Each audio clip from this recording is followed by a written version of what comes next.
Pessoal, tudo bem? Sejam bem-vindos a mais um First Call, começando a nossa semana muito bem informado.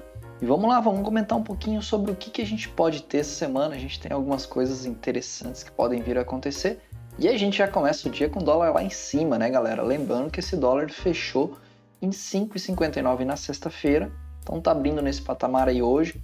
Vamos ver se ele passa dos 5,60, tá? É preocupante isso, não é algo que seja bom para o Brasil, é bom pontualmente para exportadores, pontualmente para alguns investidores, mas em outros pontos ele é um pouco pior, né? Vamos falar assim, focado principalmente na inflação ali, beleza, pessoal? Então, como sempre, a gente começa com o Boletim Focus, né? Então hoje a gente tem o Boletim Focus, provavelmente deve trazer alta de inflação, alta de dólar, e eu tenho minhas dúvidas sobre alta de PIB, tá? Eu acho que o Boletim Focus deve apresentar alta de Selic para 2025, tá bom? É o que eu tenho apostado ultimamente. Tem um indicador hoje que ele não deve trazer muita volatilidade para o mercado, mas ele é importante, que é o IPC da Alemanha, tá? O IPC nada mais é do que o Índice de Preço ao Consumidor, que é o nosso IPCA aqui. O IPC da Alemanha, né, ele é importante por quê? Porque amanhã, terça-feira, a gente vai ter o IPC da zona do euro.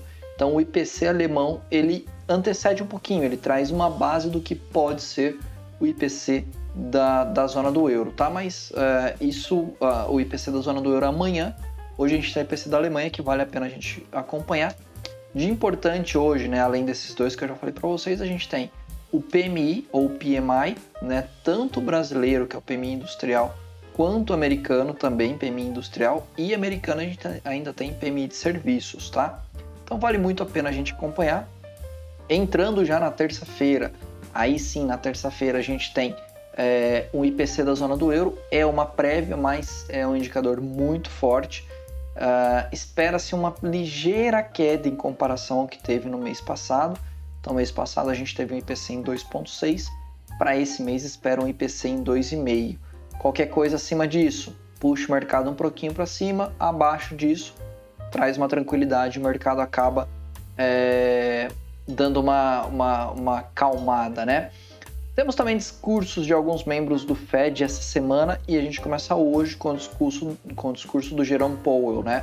Que é o presidente do Fed, nada mais, nada menos do que o presidente do Fed. Então, normalmente as falas dele trazem volatilidade para o mercado, então vale a pena a gente acompanhar.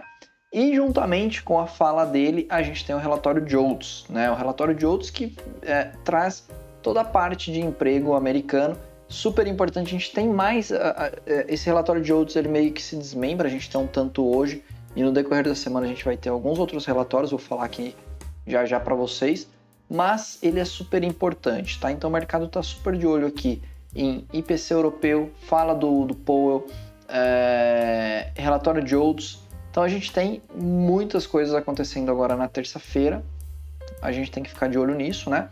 Na quarta-feira, pessoal, quarta-feira é o seguinte, a gente começa a ter feriado nos Estados Unidos. Por que começa a ter? Porque a gente vai ter mercado praticamente durante toda a manhã. Após o almoço, provavelmente a gente já não tenha mais mercado americano, e aí isso deve trazer um pouco de falta de liquidez para a moeda. Então a gente precisa ficar atento porque na quarta-feira, a partir da 1h da tarde, começa o feriado dos Estados Unidos do Dia da Independência, né?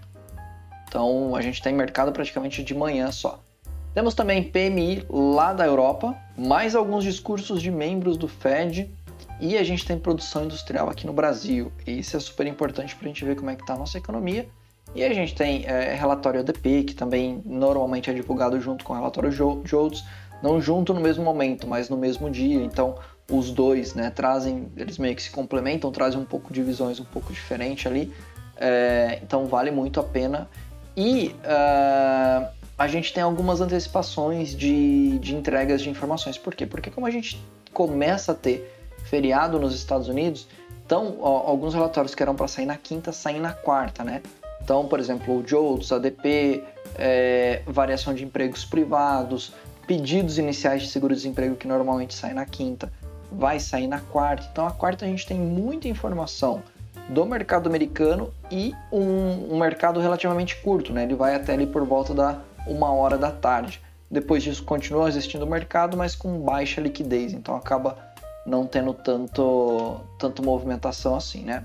E a gente tem também o PMI composto aqui, o PMI de serviços do Brasil, né? Então a gente tem bastante informação na quarta que pode trazer. E tudo isso que eu falei para vocês, pessoal, antes da hora do almoço, tá? Então a gente tem muita coisa logo cedo.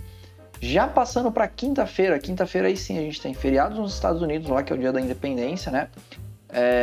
E aí, pelo fato de a gente ter esse feriado, todos os relatórios que sairiam na quinta serão antecipados para quarta. Indo para sexta-feira e para encerrar a semana já, galera, a gente vai ter muitas informações na sexta.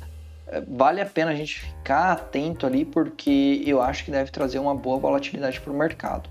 A gente começa logo cedo com um ganho médio por hora trabalhada.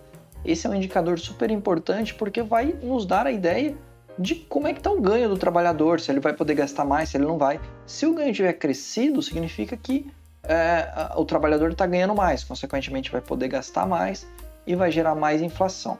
Salário médio por hora também, lá dos Estados Unidos.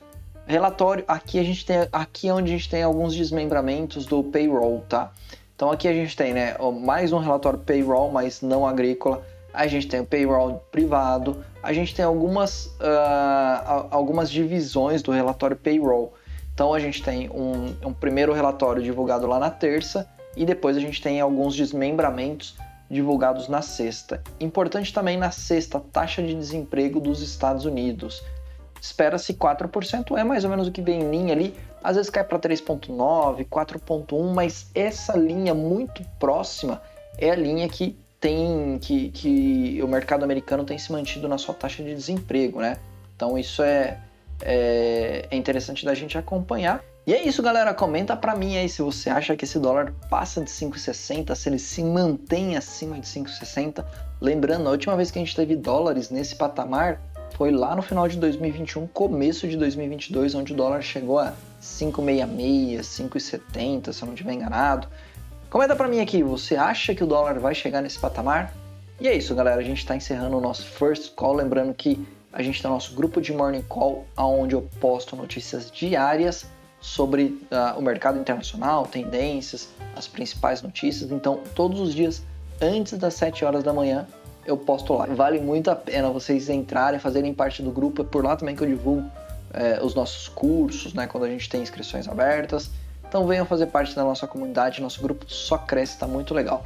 Um abraço, pessoal, uma ótima semana para todo mundo, tchau, tchau.